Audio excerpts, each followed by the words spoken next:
Hello, hello, and welcome back to Bantech Systems, and welcome to this SCR Q&A. It's the Directors Q&A session, so we've got all four of your directors here. So I'm Bantech, I'm your Innovations Director, and I do all the sort of techie stuff in the game, and also some stuff outside the game as well, working with Drive-Off on the bots and things like that for the community. So I'll pass it over to the others to introduce themselves as well. I'll go next. So hi everyone. If you don't know me, I'm Charlie RBX, and I am the Managing Director for SCR and the founder, I guess, of SCR as well. So for those of you that are new to SCR or the community, we started back in late 2017 as a community when I started the group, and we had about 5 people then. We have just a few more now, which is great to see, and I'm hoping lots of you have been able to join. But I am kind of responsible for the decision making at the top level. So what our roadmap is, what features we really want, and then working with the other directors who you will also be hearing from about how we make that happen, both on the game and in the community on Discord as well. So I'll pass over to HV next. Hello, I'm HV. I am the Operations Director at SCR. Thing that I usually work with is usually trainings and operations related stuff relating to supervisors and managers. I usually am the guy who gets most of the complaints and then just forward it and seeing what changes could be made to make it better. So now I'll pass on to our community director. Hello everyone, wherever you are in the world, if it's 4 AM, then good commitment. I'm the Haz9 and I am the community director, recently rebranded. I work with a great team that seems to be ever shrinking, but with Dooge, who's also here to help us out, and I'm all about helping with drive engagement in the community, and we sort of try and make stuff happen. Events, Q&As was not really happening, but we also try and do just community interaction, try and make sure there's Boost Club stuff going on, and some of that I actually make happen. So Yep, so that's all 4 of us, and then we've also got, as Hazard mentioned, we've got Dooge Moonbass here as well, who is going to be our question master, and he's going to ask us the questions that you send. So I'll pass over to him to explain how you can send your questions for us to answer. Let's take a look. Any projects for some scenery on the Lane Step Road to Benton line? So I think that's a question for me. So thanks for that question. I think it's I'm really glad that's come up because this is something that I'm really proud of in this update. So as you will have seen from our sneak peeks, there was one particular one which the more observant of you may have noticed a sign with the letters LOE at the end of them in a sneak peek. I won't blatantly say it, but a lot of you know what that means in terms of upgrades. And you may notice the track layout there doesn't look like it does in the current game. So you will see lots more of that when the update comes out. But in short, we have completely overhauled the scenery on that, as it was, very boring straight section of track with what Bantech called the neatest farmer he'd ever come across when I originally made it, because it was just a row of squares of grass, and I didn't really like it enough. It was a bit boring, even though it was a nice section of high-speed track. So yeah, we've put a lot of work into that section. Variety of development. The Hazard9's been helping me with creating some new stuff down there, improving the stations. So yes, the scenery and the stations and the whole feel of that line, I think, has really changed in this update. So it's probably one of my favorite things. So I'm looking forward to you seeing that. So yes, a big overhaul coming. Thank you. A question from the Swedish rail fan. Will Whitney Green and Greenslade stations ever be remade to remove the tramlink tracks? So we knew a tramlink question would have to come up in a Q&A. This is a really interesting one because we've been in 2 minds about this quite a lot, in that we've made it quite clear that tramlink is not something we are planning on anytime soon, if ever. It was a really nice idea at the time, which is why we built it in. But actually, trams in themselves is a whole complex game in itself. Trams work very differently to trains. They might not seem like it, but a whole different signaling system. And actually, do we really want to retrofit another game right on top of our own? So there's loads of complex reasons why trams aren't ideal. That said, I do feel personally, and a lot of the team agree, that the tram tracks and that area along Greenslade to Whitney Green, it's just something unique. And I think that's what's really important for me with SCR, is that if every line is the same, they're all 2 tracks, the platforms all look the same, the stations might be a bit different, but so it just doesn't feel right. So we wanted something a bit unique. So yes, I know that by leaving the tram tracks in, it feels like we're teasing people that they are coming back. I can't say they never will, but the reality is it's not something practical that we're looking at anytime soon. But I do really like the aspect of having the tram tracks there for a bit of scenery variety. So we're not planning to remove them, even if we say trams will never happen. We're not planning to remove them tram tracks. We may one day make them look a bit disused or something. Don't know yet, but I like that unique aspect. So you know you're on that line when you're driving down there. So a good question, but no plans to remove them anytime soon. The next question is from YouTube, from Gavin or Gavin Smith. Will dispatchers be able to see what trains are being guarded? All right, I guess that's the question for me. So, in the works, we're looking into remaking the dispatch GUI because sometimes the GUI may be in the way when you're dispatching. So, the remaking of the GUI might look something. Actually, I don't really know what it'll look like, but there'll be more accessibility functions which demonstrates the head code, lateness, and also if there was a guard on board and the driver as well. So just a small remaking of the dispatching GUI is something we're looking into.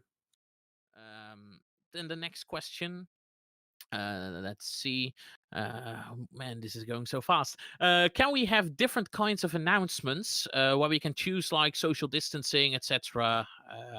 Will there be different kinds of announcements? Yeah, absolutely. So this is something that people have suggested, and also our own team wanted it. I think Charlie wants this very much, which is essentially manually triggered announcements. So they'll be pre-configured probably. There might be some settings, we'll see. But yeah, you'll be able to trigger announcements.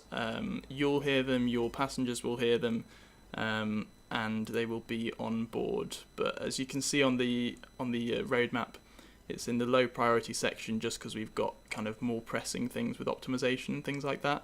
But it's one of those nice additions to the game that keeps things interesting. Like Charlie was saying, we can't just expand forever. We've got to make the experience that you've got within the map that we've got a little bit richer, and I think that's one of those features. With the new signaling system, how many desks will there be? I think we're currently looking at around 6 or 7 desks. So with the desks, I'm also working with the HNSs to see how do we want to split the zones, how do junctions management work with the new system, but expect somewhere around 6 or 7, and it may or may not be scattered around the map this time. A question to my most favorite line. I'm wondering if there's coming a new new express train or new express trains.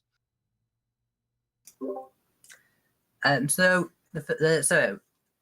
in the next update, we don't have new trains in terms of as in a brand new train planned for Express.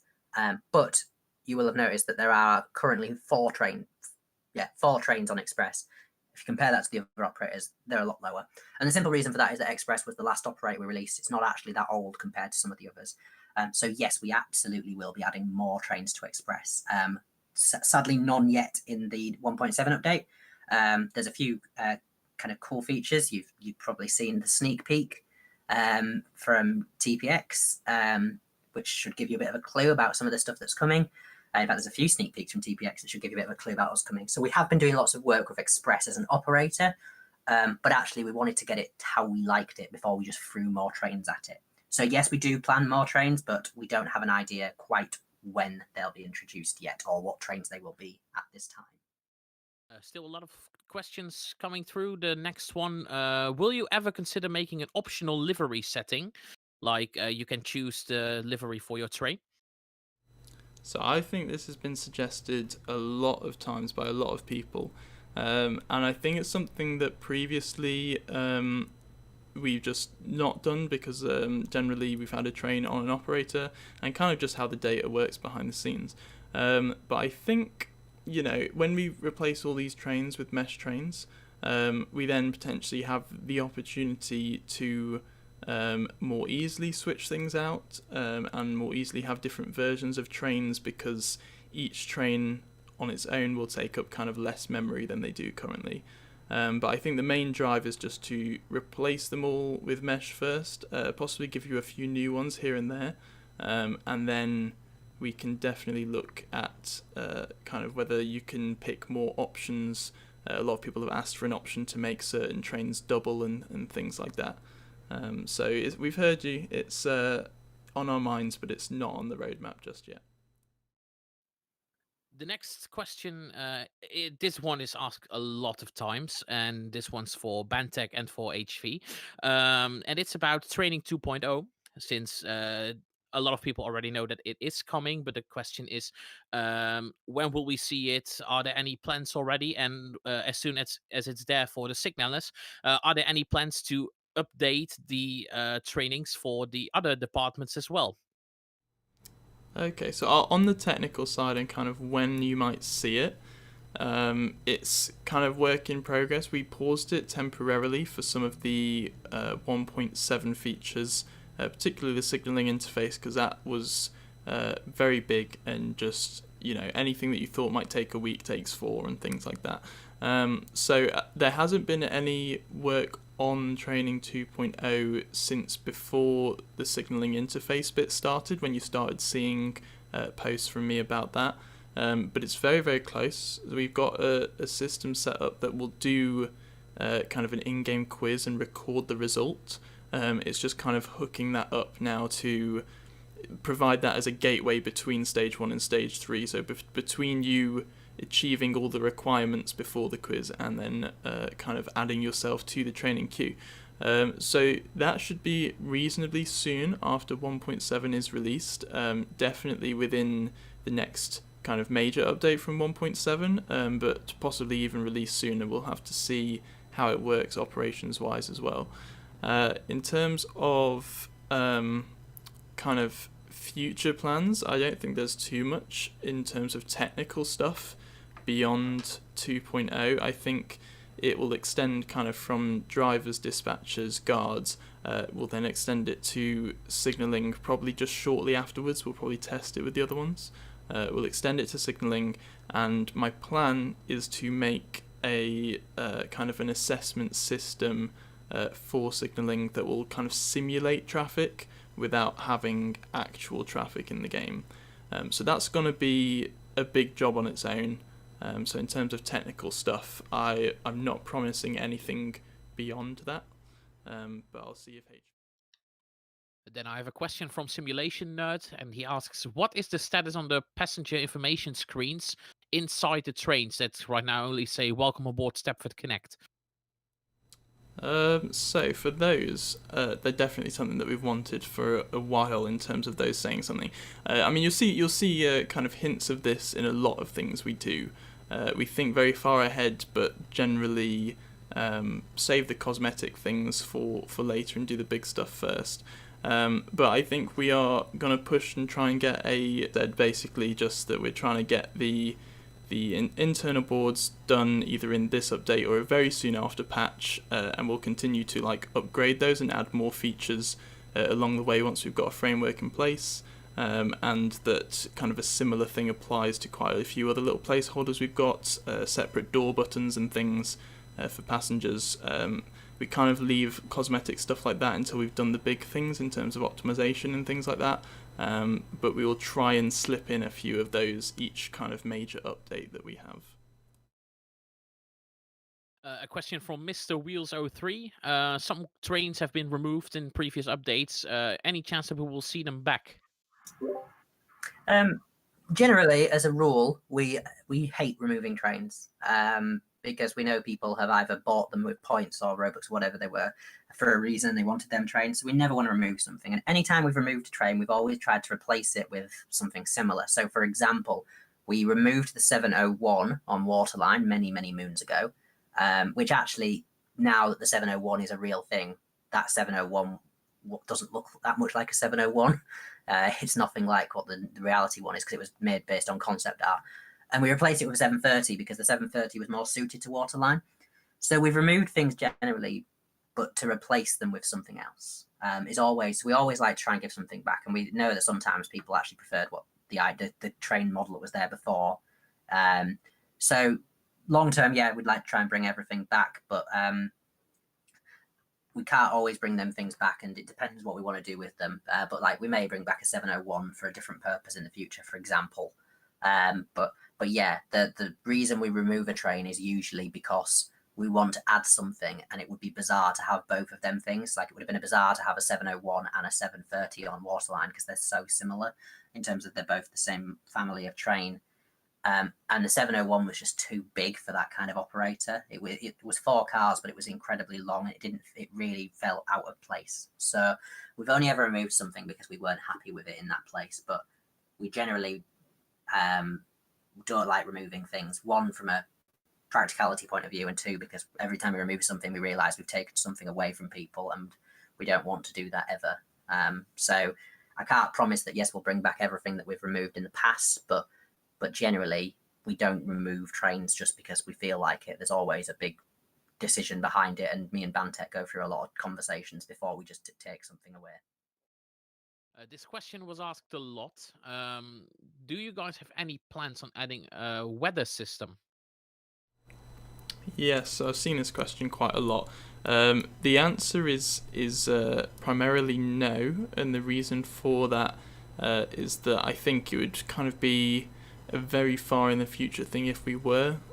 We definitely don't want to add more things that could worsen performance until we've improved some of the other aspects of the game.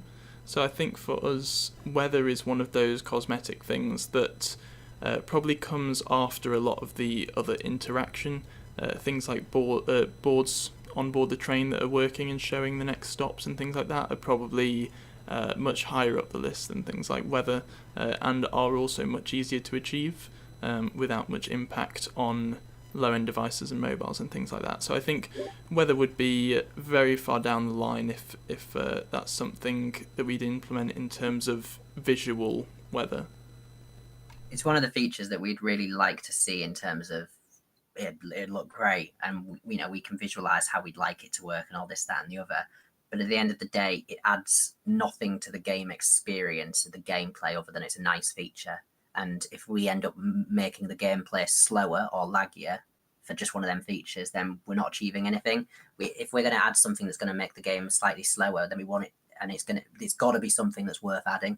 Otherwise, we don't want to risk making performance any worse than it is for any low-end computers, particularly. But everyone, why make performance worse for a nicety like rain? It's yes, we'd love it. So in terms of whether we'd like to see it, absolutely. But exactly what Bantek said, it's one of these things where we've got to get the game to a place where the performance is spot on before we start adding features that just don't actually change the gameplay experience and how you play the game, other than something you look at. But it's a good question.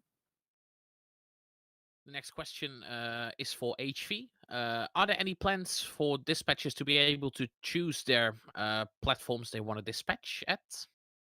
So yeah, so going back to the dispatch GUI, I think that one thing we'll work on regarding the dispatching system is adding the option for the players to choose their own platforms. It won't come out in 1.7, but it's something we're looking to for maybe a future patch after 1.7 to make dispatching experience a little bit better, because it falls short compared to guards. The next question, we recently got a new and beautiful announcer voice, but who is it? Yeah, so some people have already realised, and this is a really good an example of something that I'm really proud of. Is we wanted to do this properly when we replaced the announcements. We wanted to go all out. So we looked at whether there was someone in our team that we could use, and there were a few examples but we didn't think we were going to quite get the professional quality. So we did a bit of reaching out, and for the more observant of you, you'll notice that the voice that we currently have is the official voice of Great Western Railways trains. So we thought, actually, if we're going to get an onboard announcer, let's see if we can get a real one. And we didn't think we were going to find an actual train announcer that we could get on our trains. We thought I could never imagine having a game with an actual train announcer from a real operator on it. That just sounded far fetched. But yeah, so we were really, really pleased that we could work with the lady who does the Great Western Railway announcements to get a realistic experience. And she was great at coming up with loads of ideas. And we've got some other, as Bantex mentioned, some really cool features we can add to the onboard announcements that we've already worked with her on. So yeah, really glad that we got to do that, and it was a really good investment in how do we make SCR an actual railway experience. A question, more questions about sound. Will there be a better sound system for the trains? Absolutely. So if you have a look at the roadmap, it is, I think it's on there. If it's not, it should be. But yes, we're absolutely working on a new kind of improved train sounds. It'll involve improving all of them because it'll be an entirely new system in terms of sounds. There'll be less delay between kind of the throttle changing on the train and other people hearing the change in sounds and that sort of thing. And particularly for some of the more complicated train sounds, it should work much better than it does. But that is coming kind of in the future. It's not close to being done yet, but it hopefully will be pretty soon in the next major update. And the next question is, will the pantograph feature ever be added? And that's another one. I mean, Charlie has been working hard to help with the physical side of it, haven't you, Charlie? Yeah, so you'll see that the more every update, and this next update is by far no exception to that rule. You'll see more and more overhead wires going up, but we won't touch the pantograph until we've got the overhead wires up. My aspiration is we get at least one operator fully wired from end to end, and then we'd want to look at how many of the trains, how easy it is to get all of the trains in that operator as a good test subject. But there's loads of work to think about on that one in terms of the different types of trains, and but yes, moving pantographs as in going up to the wires is definitely something we want, and it'll hopefully really nicely link into that disruption thing we talked about in terms of, you know, even simple things like the pantograph coming down mid-journey and you having to put it back up again because it stops your train. You know, that kind of thing that happens in reality. Not often, thankfully, but yeah. So you'll see more in this update that we're getting more and more wires up. In fact, I've done loads in this update. So yes, when we get more of them up, we'll start introducing that. So it's something that we definitely want to do, and hopefully quite soon. The next question, do you plan on making more stations in tunnels? Quite an interesting specific question. No, is the short answer. We're at a point where we don't want to just keep expanding the map forever and ever. We want to get the map to a kind of complete state at some point so we can make a final map, so we can start focusing on optimization and trains and all of the other features. If we keep extending the map, we're just going to make the situation worse. So we're happy at where we've got now. There's a few little bits to go, but we're kind of happy. And while I know some people really like the underground aspects and the tunnels aspects as well, we've already got the Airport West section. We've already got the terminals in tunnels. Don't think Leighton City in tunnels. So I know that people have asked for that, but I think there's no real need to do that. We lose the ability to do some creative stuff with scenery. So no immediate plans, but you never know. But at the moment, no plans. The next question, in the future, will the signaling system let you be able to control the points and which platform you want that train to go into? I think this is a classic question. I think it's one of those things where I mentioned a little bit earlier in the stream about wanting to predict where you're going to go at junctions, wanting to maybe like pre-allocate platforms and things like that, potentially have platform change announcements, all that really cool stuff that comes from having prior knowledge of where a train might go and updated knowledge of where it will go. I think the problem with having it on the signalling side of things is that that potentially is very confusing with certain junctions. There'll obviously be ones where you could send the train completely the wrong way, and that will result in an error and you'll get ejected from the train and things like that. So I think if it would be added to signalers, it would have to be very, very careful. So we have no plans yet of making junctions manually controlled, but we'll definitely look into telling the signaler where you might go so that they can adjust the signals accordingly. All right, now we have time for one final question. Now that there is a new HNS, new head of network signaling, what do you believe the projections of the signaling department will be? So, how do you think the signaling department will grow in the future? I guess I should answer it for every single department because everyone matters. So I'll start off with the signaling department since that was the one asked. So for the signaling department, I think that with training 2.0, there will be a new like influx of members into signaling role and just being more accessible to the others. So I'm also working with the new heads of network signaling and also Bantech to label out zones for signaling, the new signaling system, how it's going to work, etc. And the new meetings basically give us more of an insight of how we can execute on the things that you want to see. And I think that that is a good way forward. And I think that the same could be applied for other departments. So you guys bring up changes that needs to be made. So a new dispatching GUI, as I mentioned earlier, for example. So I think that having that communication between us, the managers, and the community is a great way for us to continue to grow the game and also grow it to the way that you guys would like it to be. Yeah, I think it's... sorry. I was just going to say that I think we mentioned it earlier a couple of times in terms of the signalling system is one of our kind of unique selling points about the game. It's one of the things that sets us apart along with guards and things like that. So I think just developing that further, helping more of you get into the role, making it a little bit more automated and a little bit less involved and open to non-Discord users and stuff like that is all part of the master plan of making everything accessible to everyone. Yeah, and I think the first thing I'd say before you ask any more, well, obviously questions ready, but before you ask questions in general about what more we'll do with the signaling system, just wait for 1.7 because actually, you know, I don't think he's quite blown his own trumpet enough on this one, but the overhaul of the signaling that Bantech has been doing is really exciting. Like I already loved our old signaling system, but when I look at what's in the game right now compared to what we're going to get, there's barely any comparison. It is a huge improvement. It's something to really look forward to. And there's some really cool features that, not just with the desks, but there's all sorts of other cool things that we're looking at that will make the whole experience for signalers and everyone around just much better. And that's just the start. There's loads more. But yeah, because it's one of our unique things, that doesn't just mean we're going to go, great, we've got signaling, no one else has it like we do. That's fine. We're just going to keep making it better every time we can to the point where it's optimized and works the best. If we've got it as a unique selling point, we want to make it the best it can be. So yeah, just wait to see what we bring in 1.7 before you ask anything else about what else we can do with the signaling system, because I think you'll be really surprised at how much better this really is going to be.